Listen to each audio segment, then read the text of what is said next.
In the frozen edges of Thornwood, pain wore no words. It crushed ribs from within. A small human boy sat in the mud, eyes empty since winter took his mother, silent as a tomb. No one could break through. No one, until a scarred orc ragpicker held out her calloused hand and proved that honor is the frontier's strongest law. The winter had come early to the northern marches, burying the village of Marek under a skin of grey mud and black ice. In this frontier land, humans and orcs shared the same cobblestone ground after the old treaties were signed, but the peace between them was as thin as the ice forming over the dangerous Tescan River. Boys ran across the yard of the old warped plank schoolhouse, smacking their crude oak shields together and shouting battle cries into the frozen air. Benedict did not move. He sat on the bottom step of the building's porch, his small hands pressed flat against his knees, his gaze fixed on the toes of his cracked leather boots buried in the cold earth. The sky above Thornwood was the colour of ash. The pines that ringed the village stood dark and still, their branches heavy with snow that refused to fall, as though even the forest was holding its breath. A crow landed on the fence post nearest to the boy and studied him with one glassy eye. Benedict did not look up. He had not looked up at much of anything for weeks. Madrai, the old village healer, watched him from the doorway of the schoolhouse. Her arms were folded over her thick, cured hide cloak. She had tried warm turnip broth, rare roots brought down from the Iron Peaks by a travelling merchant, and every gentle word she could find in 4 languages. Nothing had worked. The silence inside Benedict's chest was not the ordinary silence of a shy child. It was the silence of a house after a fire, all the walls still standing, but everything inside turned to soot. His mother had died in the first hard freeze of the season, a fever that moved faster than any remedy Madra had. One morning she was singing by the hearth. 3 days later, the men of the village were carrying her out, wrapped in elk hide, their boots crunching on the frost. Benedict had stood in the doorway of the forge cabin and watched without making a sound. He had not made a sound since. The other children had given up trying. Paul, the bravest and most stubborn of them, had tossed a carved boar's tooth at Benedict's feet 2 weeks ago, an old frontier gesture of peace. Benedict had stared at it the way he stared at everything, as though the object existed in a different world. Behind thick glass, he could not break through. Paul had retrieved the tooth and walked away with his shoulders slumped. The village men talked about it in low voices at the trading post. Some said the boy had been claimed by the grief sickness, a condition the old mountain women spoke of in whispers. Others said the winter itself had stolen something from inside him. A bounty hunter who passed through with 2 mules and a string of fox pelts leaned over his copper mug and said that sometimes grief just broke a person in half, and the halves never fit back together the same way. The tavern keeper had told him to keep such thoughts to himself. The wind shifted. Somewhere beyond the Thornwood tree line, a wolf called once and went quiet. Benedict lifted his face for just a moment, not toward the sound, but toward the sky, as though he felt something that had no name yet. Then he lowered his head again, and the emptiness settled back behind his eyes like snow filling a footprint. Nobody saw it. Nobody was watching closely enough. But deep inside the boy, in the part of him that was not yet fully gone, something stirred, faint and directionless, like an ember in a pile of cold grey ash, not knowing yet that it was still alive. The afternoon brought the sound of heavy ropes dragging a flat barge across the Tescan River. Silas, the widower blacksmith, appeared at the top of the mud trail pushing a handcart loaded with raw iron ore. His shoulders were broad but bent by years of hammerwork and by the particular heaviness that settles into a man who sleeps alone in a house that used to hold 2 people. He wiped the soot-streaked sweat from his forehead with the back of his wrist, adjusted his leather belt, and looked across the yard at his son. Benedict sat exactly where Silas had left him that morning.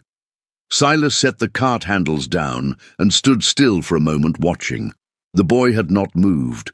His small back was straight but lifeless, the posture of a child who had forgotten there was any reason to slouch or lean or reach.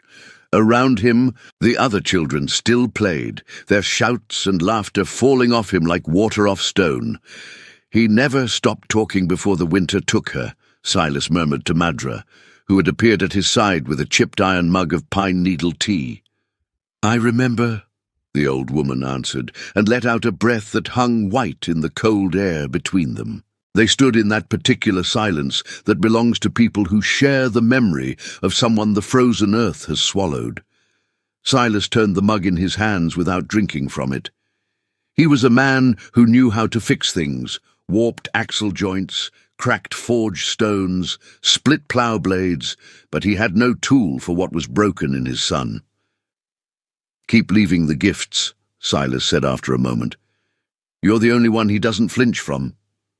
Madra said nothing, which was her way of agreeing. He walked across the yard and crouched down in front of Benedict, bringing his face level with the boy's. The smell of charcoal and iron and honest sweat came off him in waves. He did not reach out to force an embrace, because he had tried that early on, and the boy had gone as rigid as green timber, so he had stopped. Instead, he simply stayed there, eye level, close enough that his breath made a small cloud between them. "Let's go home, son," he said quietly. Benedict rose without a word. He was obedient in the way that a wooden figure is obedient. No resistance, but no will either. The walk back to the iron frontier cabins was completely silent. The thornwood trees passed on either side like dark sentinels in the fading orange light of late afternoon. Somewhere in their canopy, the crow moved from branch to branch, keeping pace with them as it had taken to doing in recent days. Inside the low-ceilinged cabin, the hearth fire was burning down to embers. Silas ladled leftover turnip stew into a clay bowl and set it in the boy's hands. Benedict held it but did not eat. He stared into the flames the way he stared at everything, present in body only, the rest of him somewhere unreachable. "I know I'm not her," Silas said quietly, adjusting the bear pelts on the bench beside the boy. "I can't sing the hymns she knew. I can't tell the stories she told by firelight. But I'm trying." The fire popped and settled. Benedict did not blink. In the bowl, the stew grew cold. Outside, the wind found the gaps in the cabin's warped wooden walls and hissed through them like something patient and inevitable, like winter reminding everyone that it had no plans to leave and that it did not care what any of them wanted. Silas sat across the fire from his son and watched the boy's face in the flickering light. There was something in that face he could not read anymore. Before, he had always been able to read it, the flicker of excitement before the boy asked a question, the particular pucker of his brow when something confused him, the grin that arrived fast and disappeared just as fast. All of that was gone. What remained was smooth and blank and deeply, quietly frightening. The embers shifted. Silas pressed his big hands together between his knees and stared at them. Tomorrow he would try again. He always would. That was all he knew how to do. The gossip spread through Marrick's trading lanes like smoke under a door. The bounty hunter with the 2 mules repeated his dark theory at every stop along the frontier road. A grey-haired matron who sold dried herbs and bone charms shook her head whenever she passed the forge and said the boy had grief sickness, the kind that settled in the blood. Madra kept leaving gifts on the forge's front step, a polished river stone, a soft piece of rabbit hide, a small clay figure of a horse, hoping one morning the boy would pick one up and feel something. He would trace the shapes with his dirty fingertips sometimes. He never lifted his eyes. Madra had also begun watching the road. She had lived long enough to know that the things that crack a person open are rarely the things people expect, and she had stopped trying to guess what would reach Benedict. She simply kept showing up, kept leaving the small offerings, and watched. It was the most honest thing she knew how to do. The other children of the miners' families had moved past, trying. They were not cruel about it. They simply adjusted, the way children adjust to all unchangeable things, filing his silence into the category of weather, something that simply existed and had to be worked around. They played their shouting games, and Benedict sat beside them like a forgotten tool leaning against a wall. Paul still glanced over at him sometimes, quick sideways looks that he covered by pretending to adjust his boot or study the sky. He had not given up entirely. He had only gotten quieter about it. Inside the study cabin, the village teacher, a lean human man with ink stains on his fingers, had given up calling on Benedict during lessons. He directed his questions to the other children and let the boy sit in the corner with his arms folded on the desk and his chin resting on them, looking at the middle distance. One afternoon, after the lesson ended and the others had gone out, the teacher found a single word scratched into the soft wood of Benedict's desk with a fingernail. The word was "why." He stood over it for a long time. Then he covered it with a slate board so no one else would see it, and went outside and said nothing to anyone about it. The trading post was busy that week, with caravans coming down from the mountains before the deeper snows sealed the passes. Men in heavy furs argued over iron prices and cartwheel axle grease. An Orc clan merchant from the western ranges set up a stall of cured leathers, bone carvings, and dried herbs from the highland passes. Most of the human villagers walked past the Orc stall with their faces turned deliberately sideways. The Orc merchant called out prices in accented common tongue, polite and patient, and completely ignored. Benedict sat on the fence post near the trading post entrance, watching all of it from a distance. His eyes moved across the scene without settling on anything in particular, like a fire that has too little fuel to catch, until they landed, briefly, on the Orc merchant's stall, on the bone carvings laid out in careful rows. His eyes stopped there for just a moment, and then slid away again. But it was a moment. It was something. That night, in the dark of the forge cabin, Benedict lay on his sleeping mat under 2 bear pelts and stared at the ceiling. A single ember still breathed in the hearth, giving off barely enough light to make the shadows move. He thought about the carved shapes on the stall, shapes his fingers knew, that his hands understood in a way his words no longer could. He did not sleep for a long time. And somewhere in the back of his mind, beneath the ash and the silence, a small thing turned over in the dark, like a coal finding a new angle to the air. On a morning of hard frost, Benedict did not stare at the ground. He leaned against the wooden post of the forge doorway, his eyes narrowed, watching the road that came in from the eastern trail. A stranger had entered the village. She was an Orc, tall but lean, not with the heavy warrior bulk of the clan fighters who sometimes passed through. Her clothes were the color of dried mud, patched and sun-faded leathers worn through at the knees and elbows. She moved slowly, deliberately, dragging an iron bucket and a stiff, bristled scrubbing brush that looked almost as tired as she did. Her green arms, thick with sinewy muscle, were marked from wrist to elbow with the deep, ridged scars left by iron shackles, the kind the southern coal mine operators used on workers who tried to leave before their contract debt was settled. She walked as though she expected the ground beneath her feet to reject her with each step. Her name, though no one in Marek yet knew it, was Thraka. She stopped in front of the Iron Mug Tavern and looked at the door for a moment, then she knocked. The tavern keeper, a broad Orc man who had bought his establishment from a human family 15 years ago and had been trying to live quietly ever since, opened the door and looked at her. The look on his face was not welcoming. Thraka spoke in a low, guttural voice, her common tongue careful and flat. She asked if there was work, cleaning the fat-crusted gutters, scrubbing blood from the floor after the weekly pig slaughter, hauling coal for the forge furnaces. She did not ask for silver coin. She asked for a piece of day-old bread and the right to be useful. The tavern keeper spat on the step. Then he jerked his head toward the tavern's greased windows and said she could start there. Thraka set down her bucket, dipped the brush and began to scrub. Her movements were circular, steady, practiced. The movements of someone who has performed repetitive physical labor for so long that the body does it independently while the mind goes somewhere else. Benedict took one step forward from the doorway. He did not know why. He did not think about it. His feet moved, and he let them. He stopped at the fence across the road from the tavern and stood there, his hands in the pockets of his heavy wool coat, watching the motion of Thraka's green arms against the smeared glass. There was something in the rhythm of it, something that his body recognized before his mind could name it. The same way a person who has lost their hearing can still feel a drumbeat through the floor.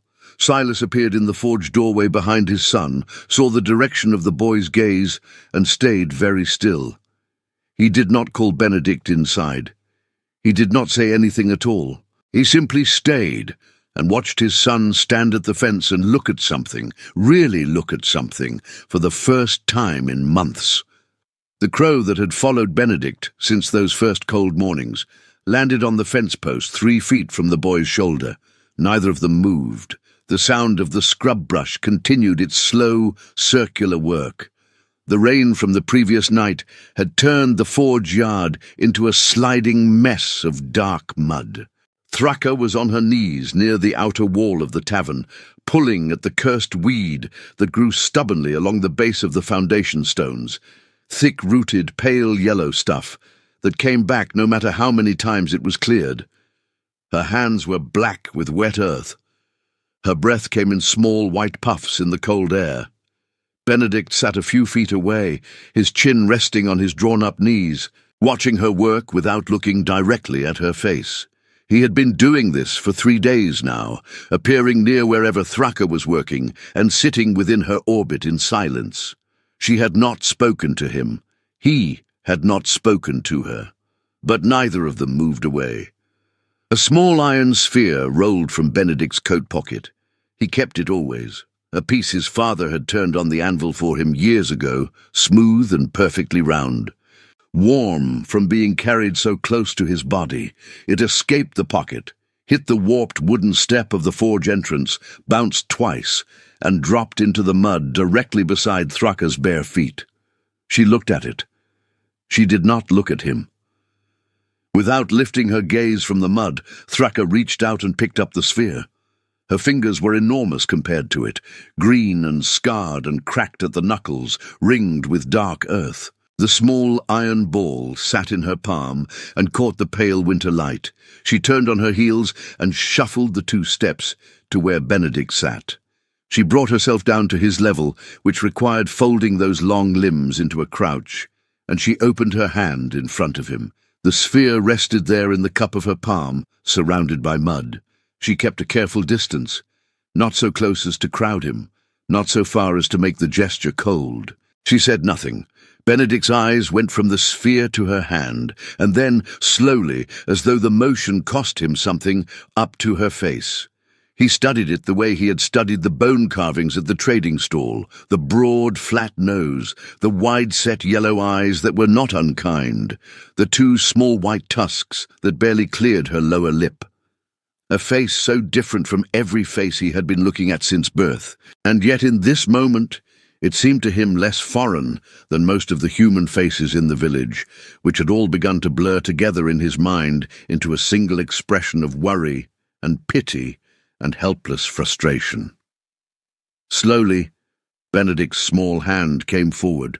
His fingers touched the mud in her palm and closed around the iron sphere, and for one moment his hand rested inside hers. The warmth of contact passed between them. 2 different kinds of blood, 2 different kinds of scarred thing, sharing for just a moment the particular heat of being alive in winter. Thraka gave a single, nearly invisible nod. Then she turned back to the weeds. From the forge doorway, Silas pressed his fist to his mouth and breathed. Madra, who had been passing by the lane with her herb basket and had stopped without meaning to, stood very still at the corner of the fence. She watched for a moment longer. Then she turned and walked away quietly and did not tell anyone what she had seen, because some things are too fragile for words. That evening, Silas watched his son sit by the hearth fire and turn the iron sphere in his fingers over and over, the way he used to turn things when he was thinking hard about something. It was the most alive he had looked since the funeral. The next morning, the blacksmith walked around to the back of the Iron Mug Tavern and found Thraka hauling a heavy wooden yoke with 2 full water buckets hung from it, fresh from the Tescan River. The weight of it was significant even for someone her size. Silas stood in her path. "Why do you stay?" he asked. His voice carried the roughness of a man not used to asking things. "Every day, scrubbing for bread scraps in a village where nobody wants you here. You could move on. There are orc settlements 2 days south." Thraka set down the yoke with a low exhale and looked at him. Her yellow eyes were steady. "Because this is the only place that hasn't made me run under blows," she said. Silas was quiet for a moment. He looked at his hands. Then he looked at the direction of his own cabin, where the smoke from the morning fire was beginning to thin. "There's talk in the village," he said. "Men saying that keeping an orc around is asking for trouble. Clans, scouts, raids, things like that. Mostly it's fear talking, but some of it's the kind of fear that gets together and becomes something harder." Thraka nodded once without surprise.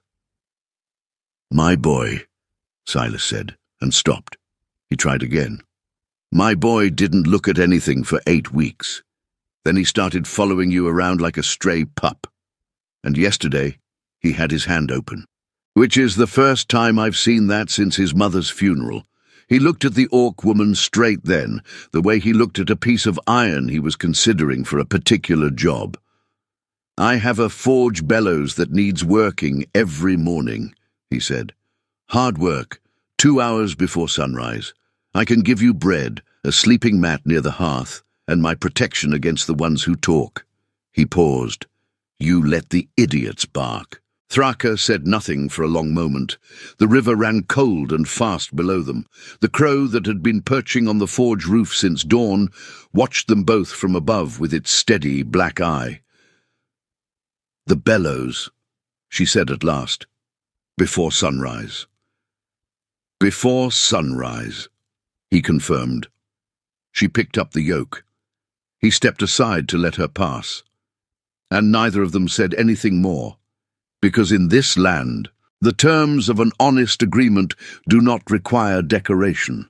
That same evening, Thraka moved her few belongings: a rolled blanket, a bone-handled knife, a small pouch of dried Highland herbs, from the corner of the tavern storeroom where she had been sleeping on bare boards, and laid them beside the sleeping mat Silas had set near the forge hearth. She did it without ceremony. Benedict watched from the doorway, said nothing, and then went inside and sat down by the fire, as though this were simply how things were now. A week into Thraka's arrangement at the forge, Benedict began to follow her down to the Tescan River when she went to wash the heavy riding leathers and saddle blankets. He stayed back among the pines, watching from a distance, which was his way with everything. Close enough to see, far enough to pretend he could vanish if he needed to. The river stones were treacherous. A light but deceptive sheet of ice had formed along the shallows at the bank's edge, invisible under the grey water, and the mud beneath it was as slick as grease. Thraka was wringing out a heavy blanket when the weight shifted wrong. Her foot came down on the iced mud, the ground tilted. She stumbled forward, the full bucket swinging, and for one long second she was tipping toward the fast black current of the Tescan, which was cold enough in that season to kill. Benedict came out of the pines at a run. He was small, and his boots gave him no grip either, but his path was up the bank rather than along it, and he kept his footing. He reached the edge and thrust his hand out, his small, dirty, calloused hand, the hand that had been closed for 8 weeks, and he offered it without hesitation to the giant green woman teetering over the water. Thraka saw the hand. She grabbed it.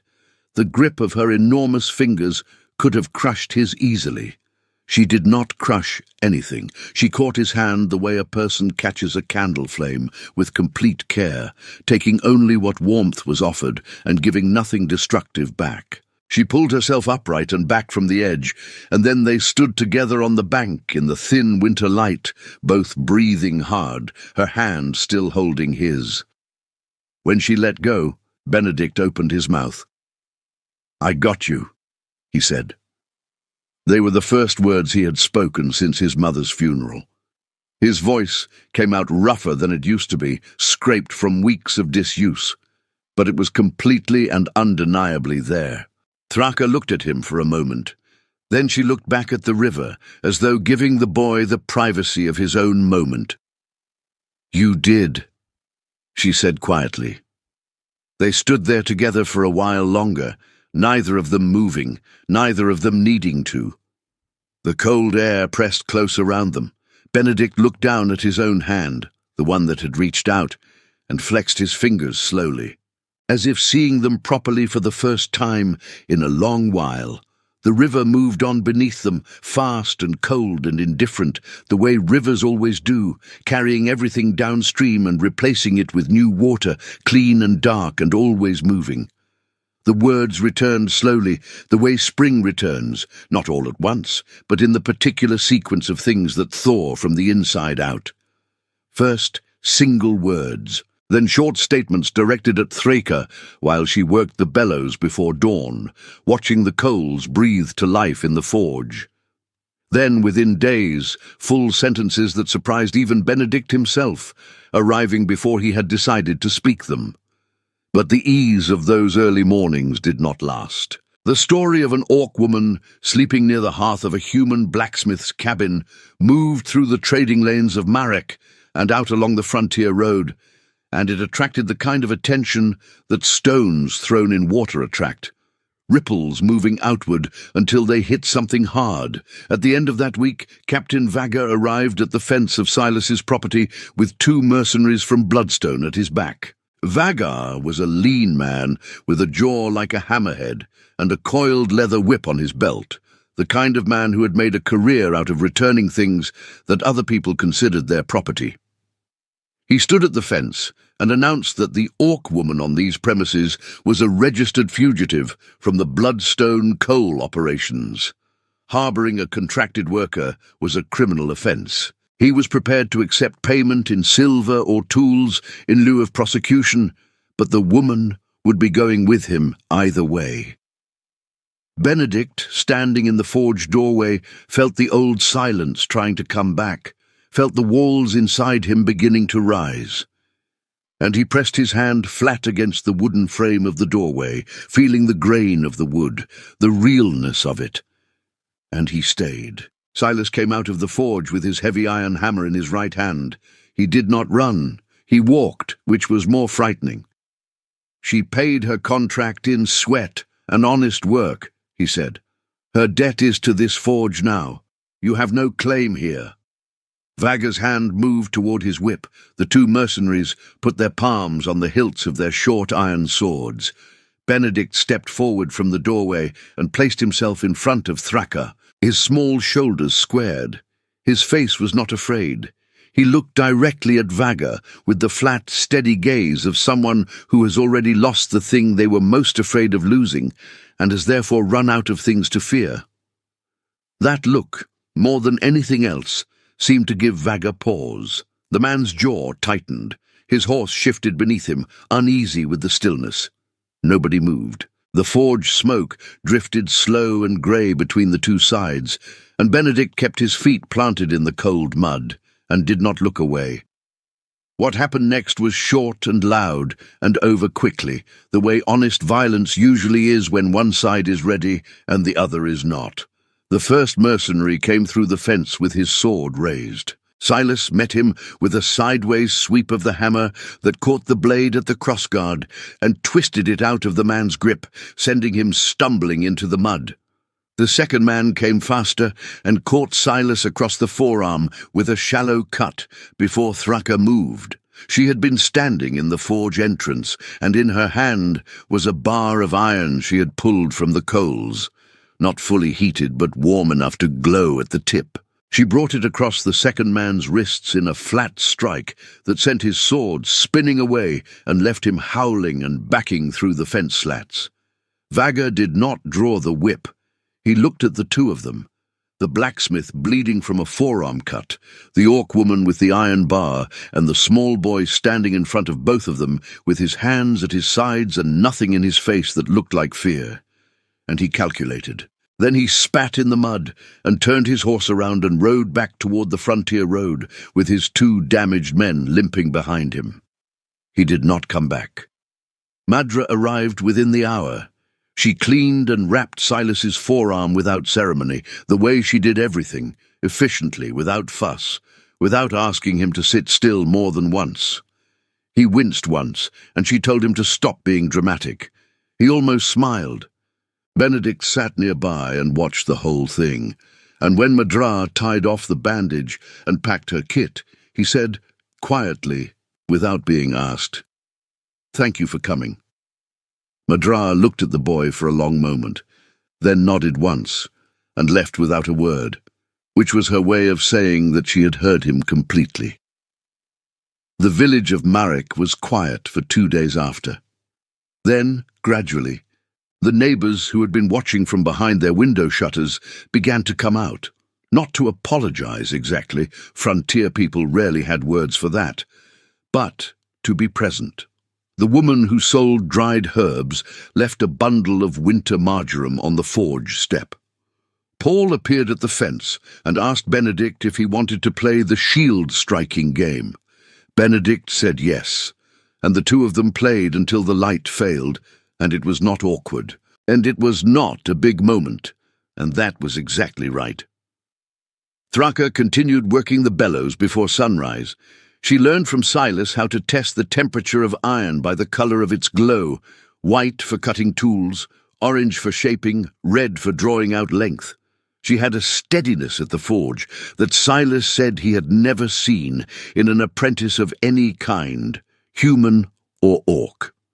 In the evenings, Benedict sat beside her at the hearth fire and helped her stitch leather with a bone needle, handing her lengths of sinew when she ran low, asking about the orc clan marks woven into the trim of her remaining clothes. She told him about the clan names, the territory markers, the meaning of certain knot patterns. He listened the way he used to listen to his mother's stories, fully, with his whole body oriented toward the speaker. On the last night of the winter festival, Silas came home with a fat piece of roasted boar paid for, with coin Thraka had earned at the bellows. He set it on the table between the three of them. Benedict served the broth to Thraka first, the old frontier gesture, reserved in human custom for warriors of the clan, and held the bowl out to her without ceremony, as though it were the most natural thing in the world. Thraka accepted it. Her yellow eyes held the firelight. She did not speak, but her expression shifted in the way that certain kinds of deep feeling shift, not into tears or words, but into a quality of stillness that is its own form of fullness. Outside, the thornwood wind moved through the pines. The crow sat on the windowsill post, as it had taken to doing every evening, black and still against the dark. The iron sphere rested on the sill beside it, catching the glow from the hearth. 3 lives that had each been broken in a different place had found each other in this low-ceilinged cabin at the edge of the world, and had made something whole that none of them could have made alone. They did not share a name or a bloodline. They shared the fire and the table and the particular kind of trust that is earned through showing up day after day in the cold and doing the hard work anyway. That is its own kind of family. In this land, it may be the only kind that lasts.